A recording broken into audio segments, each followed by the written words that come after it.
On the 31st of October 1973, my life was totally changed by a television viewing experience. I was only 15 years old.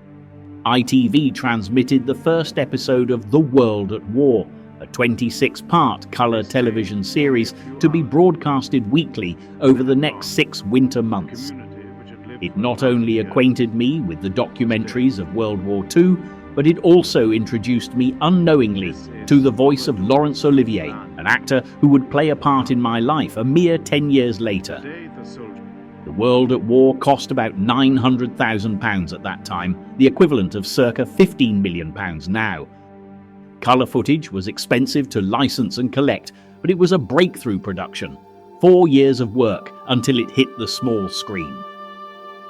Over 50 years later, and after burning most of my cash and some of my soul, the book is out in English at 155,000 words, and it is already being translated into French. The television series as the book is called World War II: The Call of Duty, a complete timeline.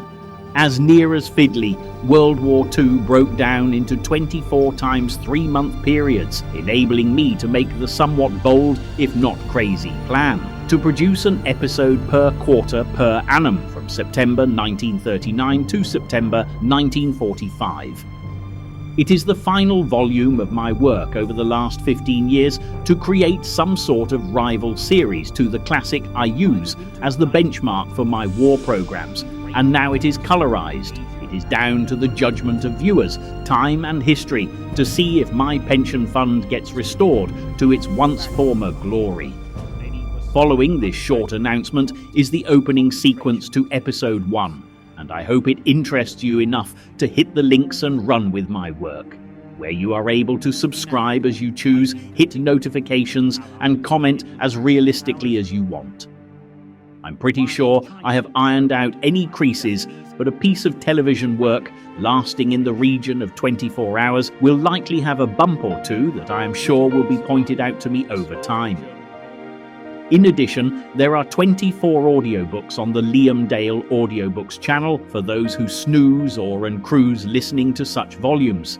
The links are all in the description. I mentioned my introduction to Sir Laurence Olivier R.I.P., that doyen of the movies and considered one of the greatest theatrical actors in history. As a mere adult of 25, I audaciously opened the Actors' Workshop in Denmark Street off the Charing Cross Road, and one of the earliest students was in fact Julie Kate Olivier, who her mother asked me to take under my precocious tween-age wing.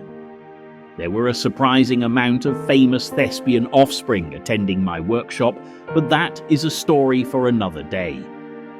Baron Olivier's personally signed cheque arrived to pay for the course, and I overcame the urge to just keep it as a souvenir, instead photocopying it and framing it. I was too skint at the time with West End rents to be so noble. To close, a few weeks later, another well-known actor, Denham Elliott, had to postpone a workshop due to filming, possibly Raiders of the Lost Ark, but I could be wrong with this date.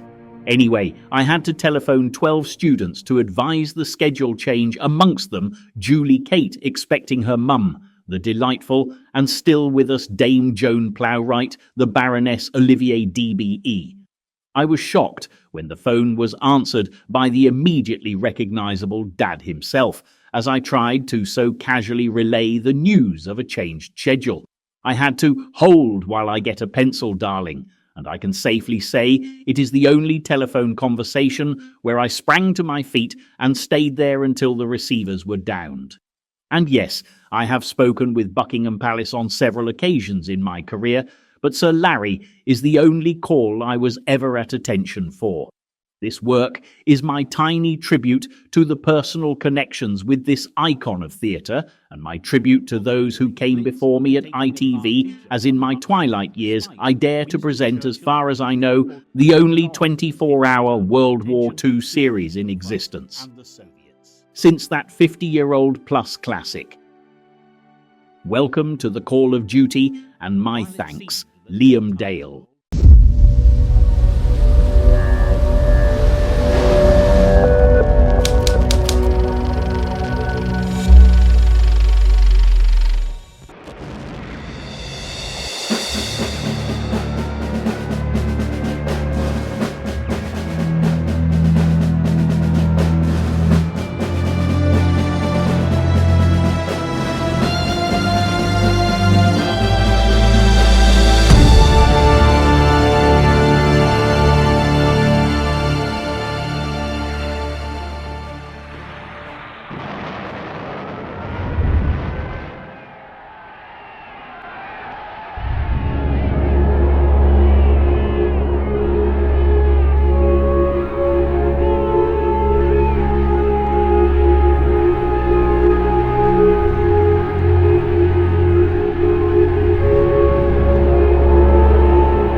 It's easy to look back at the past, study the history of war, and uncover dramatic reports of heroic exploits, daring deeds, evil megalomaniacs, and vicious dictators. And all too soon, you'll find yourself completely detached from such events.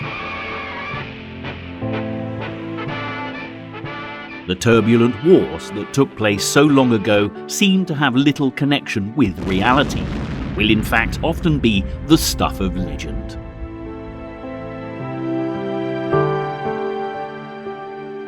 Whether you consider the conflicts of the ancient Greeks, the battles for Troy, or Alexander the Great's conquest for world domination, what we now know often owes more to movie makers of the more recent past's interpretations.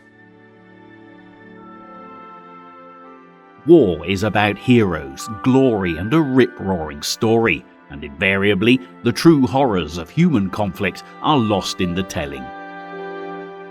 What's more, the adage that history is only ever written by the victors is extremely accurate, or it was, until the wider use of photography and film developed through the course of the 20th century, painting a very different picture indeed.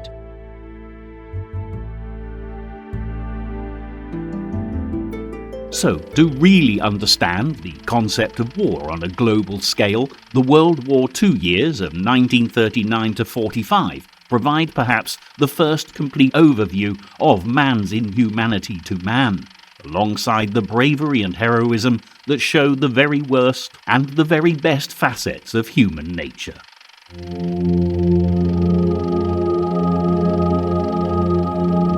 Incredibly, there are archive images from every stage of this conflict, and as we consider the events of the Second World War chronologically, this will build into the complete timeline.